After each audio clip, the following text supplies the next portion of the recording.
সমাধান হইল। রহমান এমন দয়ালুকে বলে যেই দয়ালু সৃষ্টির আগেই দয়া করে সৃষ্টি করল। আর রহিম এমন দয়ালুকে বলে যেই দয়ালু সৃষ্টির পরে দয়া করল। আল্লাহ আমাদেরকে সৃষ্টির আগেও দয়া করে সৃষ্টি করেছেন, সৃষ্টির পরেও দয়া করতেছেন, এই জন্য তিনি রহমান ও রহিম। রহমান এবং রহিম শাব্দিক অর্থ একরকম হলেও মর্মে বেশ কম আছে কি নাই? মর্মে বেশ কম আছে আকাশ পাতাল। অনুরূপভাবে রহমান এমন দয়ালুকে বলে যে দয়ালু আপন পর শত্রু মিত্র নির্বিশেষে সকলকেই সমানভাবে দয়া দান করে। এজন্যই আল্লাহ দুনিয়াতে যদি সুলাইমান পয়গম্বরকে রাজত্ব দান করেন, ফেরাউনের মতো কাফিরকেও রাজত্ব দান করে। কথা বুঝতে পারছেন? কেন রাজত্ব দান করাটা কি আল্লাহর দয়া নয়? ফেরাউনের মতো কাফিরকে কেন দান করলেন?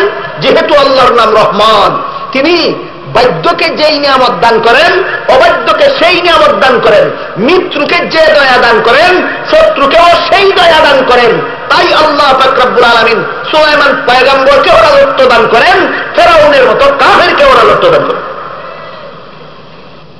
পক্ষান্তরে রহিম এমন দয়ালুকে বলে যেই দয়ালু শুধু আপনজনকে দয়া দান করে, পরকে নয়, শুধু মিত্রকে নিয়ামত দান করে, শত্রুকে নয়। এজন্য পরকালে জান্নাত শুধু মুমিনকে দিবেন, কোন কাফেরকে নয়। তাহলে দুনিয়াতে আল্লাহর রহমান রহিম গুণের বিকাশ ঘটাইলেন না রহমান গুণের? আর আখিরাতে রহিম গুণের বিকাশ ঘটাইবেন। এই পার্থক্যটা না জানার কারণে অনেক বেঈমান কাফের পাপিষ্ঠরা মনে করে যারা আল্লাহর বাধ্য তাদেরকে আল্লাহ যেই নিয়ামত দিতেছেন দুনিয়াতে, আমরা যারা অবাধ্য আমাদেরকেও যেহেতু সেই নিয়ামত দিতেছেন, সুতরাং পরকালেও আল্লাহ আল্লাহওয়ালা মুত্তাকি পরহেজগারকে যেই জান্নাত দিবেন, আমাদের মতো বেঈমান পাপিষ্ঠকেও সেই জান্নাত দিবেন। এই খেয়ালি ফুলাও কেন খায়? রহমান এবং রহিমের পার্থক্য জানে না। আপাতত এতটুকু থাকুক। রহমান এবং রহিম দুইটা শব্দের শাব্দিক অর্থ এক হইলেও মর্মে ব্যবধান আছে কি নাই? আছে। কাজেই দুনিয়ার কোন মুমিন মুসলমান বেঈমান কাফিরকে যদি আল্লাহ সারা দুনিয়ার নেতৃত্ব দান করে দেন, কর্তৃত্ব দান করে দেন, তাহলে কোন মুমিন মুসলমান এতে ঘাবড়াবার কারণ নেই। আল্লাহ পাক রব্বুল আলামিন পরিষ্কার ভাষায় বলে দিয়েছেন, ওয়ামান কাফারা ফাউমাত্তিউহু কালিলান সুম্মা আযতারুহু ইলা আযাবিন নার ওয়া বিইসাল মাসীর।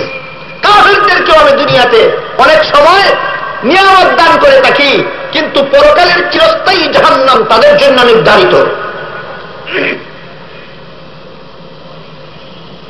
এই কারণে আল্লাহ পাক রব্বুল আলামিন যেহেতু মক্কার কুরাইশ বংশের মূর্তি পূজারীরা রহমান কাকে বলে চিনত না, তাই বলতেছেন আর রহমান আল্লামাল কুরআন খালাকাল ইনসান আল্লামাহুল বায়ান।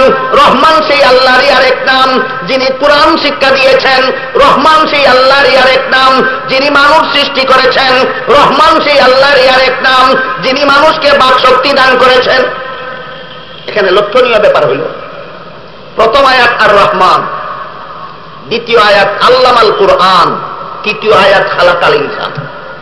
রহমান সেই আল্লাহরই আরেক নাম যিনি কুরআন শিক্ষা দিয়েছেন, যিনি মানুষ সৃষ্টি করেছেন। কাদের বেলায় মানুষ সৃষ্টি আগে করেছেন, কুরআন শিক্ষা করে দিয়েছেন। আপনারা কি মনে করেন মানুষ সৃষ্টি করার আগেই তাকে কুরআন শিক্ষা দিয়েছেন, না আগে সৃষ্টি করে পরে কুরআন শিক্ষা দিয়েছেন? সৃষ্টি আগে না শিক্ষা আগে না সৃষ্টি আগে? কিন্তু বলতে গিয়া মানুষ সৃষ্টি করেছি কুরআন শিক্ষা দিয়েছি বলেন না, বলেন কুরআন শিক্ষা দিয়েছি মানুষ সৃষ্টি করেছি। তাইলে কাজের বেলায় যেই সিরিয়াল, কথার বেলায় সেই সিরিয়াল রইল না উলট পালট হইল? প্রশ্নের জবাবে মুফাসসিরিনে কেরাম লেখেন, আল্লাহর দৃষ্টিতে মানুষের বংশে জন্মগ্রহণ করলেই মানুষ হয় না, আল্লাহর দৃষ্টিতে কোরআন শিক্ষার প্রভাবে প্রভাবান্বিত হলেই মানুষ হয়। সেই তথ্যের দিকে ইঙ্গিত করে আল্লাহ মানুষ সৃষ্টি করে কোরআন শিক্ষা দিয়েছি বলেন না, বলেন কোরআন শিক্ষা দিয়ে মানুষ সৃষ্টি করেছি। 2-3 মিনিটে একটা উদাহরণ দিয়া কথা শেষ করে দেব। বাংলার কুলোটা তসলিমা নাসরিন